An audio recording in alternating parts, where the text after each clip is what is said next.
O mighty ones that are presented in front of me, I bow and salute in your presence. The mighty ones that I am referring to are all of these posters and artwork on the walls in front of me. And I gotta put more over there because that side of that wall looks so naked.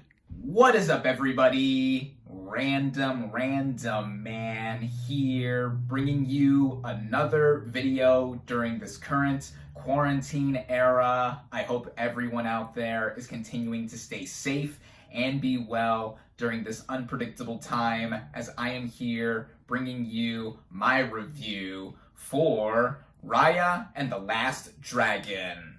Now, the plot of this computer-animated action-adventure fantasy film basically takes place in the world of Kamundra, where humans and dragons lived together harmoniously. But when evil threatened the land, the dragons sacrificed themselves to save humanity. 500 years later, a lone warrior named Raya, voiced by Kelly Marie Tran, must track down the legendary Last Dragon, voiced by Awkwafina, when the evil force once again returns and threatens her homeworld.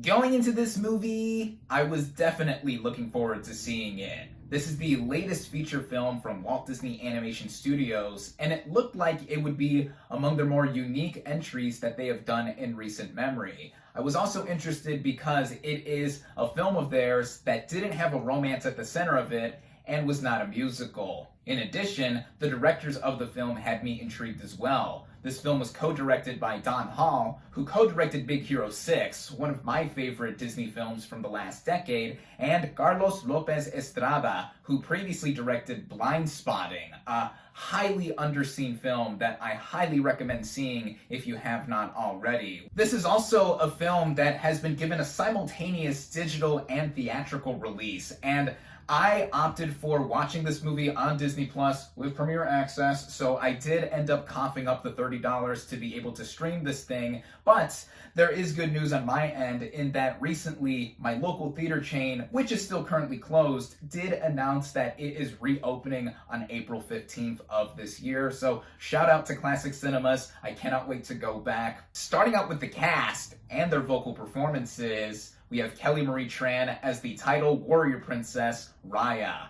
Now, previously, Tran was in the Star Wars sequel trilogy as Rose Tico, and I did like her role despite whatever entailed from it. And here, voicing Raya, which has her actually replacing another actress for this role, I gotta say that she is even more likable than I previously saw her to be. She is very fierce and determined to wanna not just bring together her homeworld from this force of evil, but also just bring them together in general after they have been so divided. And I think there's a lot of charisma attached to her vocal inflections and overall personality that she infuses here. Similar attributes apply to the title Last Dragon, Sisu, voiced by Awkwafina. Now, I love Awkwafina, especially in recent memory, so seeing or hearing her voice this character I thought was right up her alley, as she played her natural, also likable, yet goofy, sometimes self-deprecating self, and despite being a powerful water dragon, there's a lot to her character as well, and I think that the chemistry between herself and Tran as Raya was off the charts kinetic.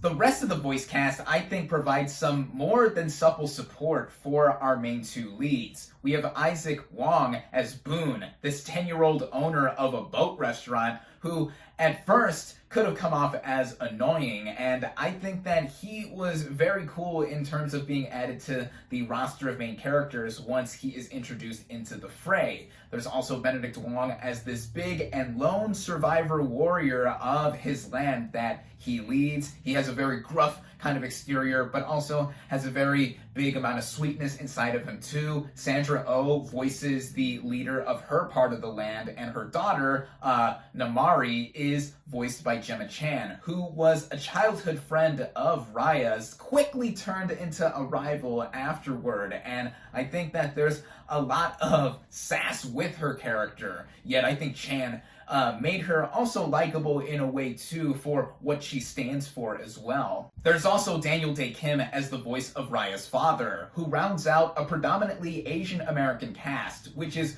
great to see as it reflects a lot of the culture of this movie that was inspired by Southeast Asian heritage, which I thought was quite cool to see. And the last shout out I gotta give is to Alan Tudyk as the voice of Tudyk, the trusty pet to Raya, who is basically a cross between an armadillo and a pill bug. And at first he is really tiny, but then as the years of the story progress, he grows to be huge enough for Raya to be able to ride him. And Tudyk, being a mainstay of these Disney features, it's always great to see him voice whatever role that goes into using his vocal talent. And plus, I have a soft spot for him because he shares my real name, Alan, A-L-A-N, exact same spelling. So overall, the vocal cast here, I think, give vividly vivacious performances no matter what role.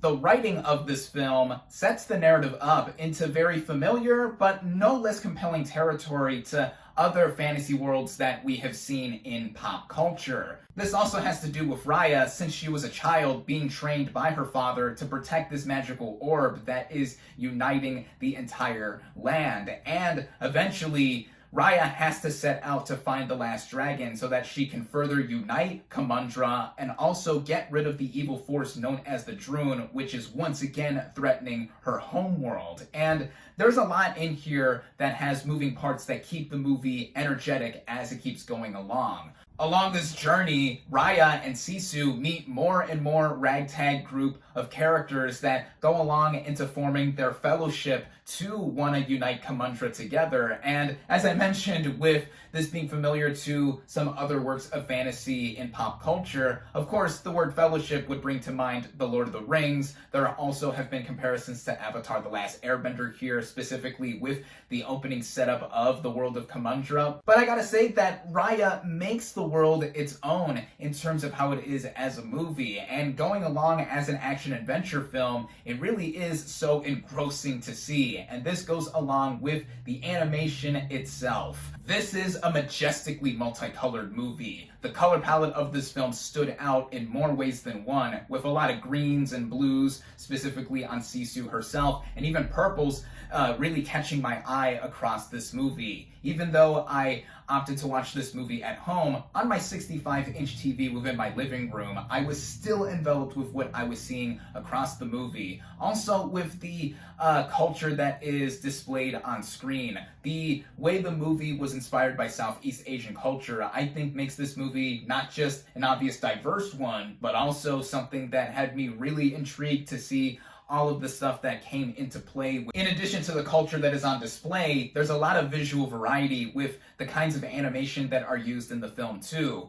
While it's mostly CG/3D animated, the movie at times goes into a more 2D style of animation when talking or showing something from the past or in flashback, which was really cool to see. And there are a lot of visual gags here that were both subtle and overt, going into how comical this movie is. This is a hysterical film. Most of the stuff I laughed at had to do with Awkwafina's Sisu, mostly because she has a knack for comedy, and everything else here too, adding into the energy of the movie and keeping itself up. Even the action of this movie was something that stood out as well, because a lot of it felt like a martial arts movie in live action. Like the way the camera, or the simulated camera here, would position itself or move all across it, made it feel like we were seeing something that was being shot on handheld, even though this was being rendered on a computer, of course. And also how it cut together in the editing, going back and forth between different shots. It felt really tangible, and I think that this makes it also stand out in terms of how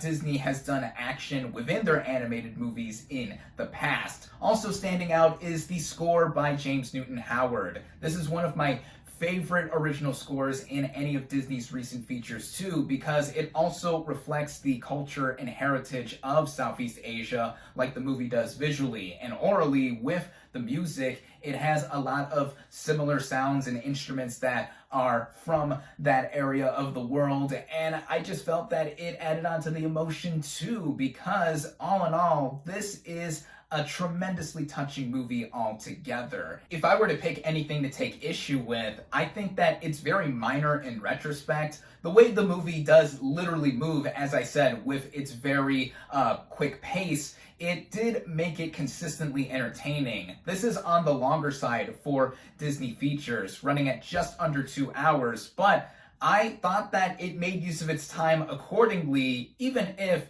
at some points it did feel like the progression of the plot was convenient just for the sake of introducing new characters or to keep itself going, and ergo, it made itself predictable by the end. But given the main audience this is geared towards and how much I was so entranced by the rest of the movie on a technical scale, I was able to excuse it. Adding on to that is the main message and theme of this movie having to do with trust and how Raya is trying to unite Kamundra back together once again. And who would have thought that this would have been so relevant to what has been going on right now for just about a year or so, where not just the US is divided in more ways than one, but also the world feeling so much more distant given that we are spending so much more time at home. And I think that this movie came at the right moment for anyone to really be attached by something that gives us an uplifting kind of spirit by its end. And that is one of many reasons I love Raya and the Last Dragon. This has instantly become one of my new favorite recent Disney features, and I think in any way that you watch this movie, whether or not you do cough up the $30 to watch it on Disney Plus with Premier Access, or if you feel so willingly, you can go into any open theater to watch this, and you will have such a great experience because of everything that this movie entails. As I said, I love Raya and the Last Dragon. It is already a contender for being one of my favorite movies of the year, even though we're only about 2 months in, but nonetheless, I highly recommend it. My final verdict for Raya and the Last Dragon is 4.5 out of 5 stars.